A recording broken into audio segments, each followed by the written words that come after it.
morning students. Welcome to the Hindi literature class. I hope you all are doing well. So children, today I am going to teach you lesson 4 poem बरसात की आती हवा. इसके कवि श्री हरिवंश राय बच्चन जी है.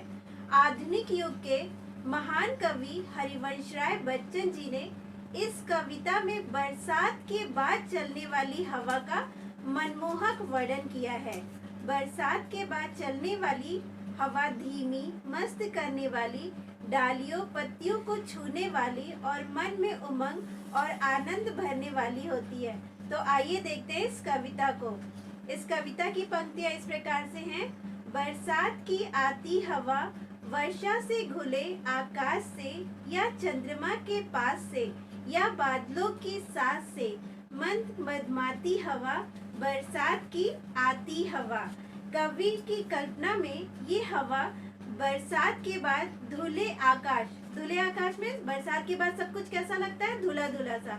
तो धुले आकाश, चंद्रमा के पास से होती हुई, बादलों की सांसों को स्पर्श करती हुई, धीमी गति से और मस्त करती हुई चली आ रही है. कविता की दूसरी पंक्ति इस प्रकार से है. यह खेलती है ढाल से, ऊंचे शिखर के भाल से, आकाश से पाताल से, झकझोरती लहराती हवा बरसात की आती हवा. कवि इन पंक्तियों के माध्यम से कहते हैं कि ये हवा आकाश और पाताल से होती हुई, ऊंचे ऊंचे पर्वत की चोटियों को छूती हुई, हर ढलानों से खेलती हुई, सबको झकझोरती लहराती हुई चली आ रही है. थर्ड पंक्तियां.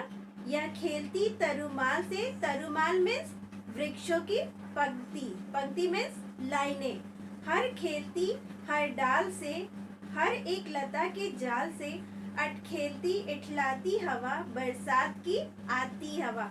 अटखेलती मतलब खुशी से खेलती. तो कवि इन पंक्तियों के द्वारा क्या कहना चाहते हैं, वो हमें बताना चाहते हैं कि हवा को एक छोटे बच्चे की संज्ञा की तरह वो देते हैं, जो बिना भेदभाव किए हुए हर वृक्षों की हर एक पंक्तियों मतलब हर एक लाइनों को छूती हुई, हर डाल से, हर एक लता के जालों के साथ खुशी से खेलते हुए, मतलब उसके अंदर कोई भी भेदभाव नहीं है, हम उसके पास नहीं जाएंगे, हम उससे बात नहीं करेंगे, तो ये सारी चीजें उसके अंदर नहीं है.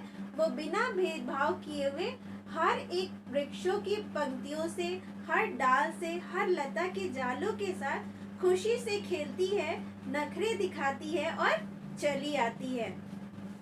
कविता की लास्ट पंक्तियां हैं. यह शून्य से लेकर प्रकट, नौहर्ष से आगे झपट, हर अंग से जाती लिपट, आनंद सरसाती हवा बरसात की आती हवा.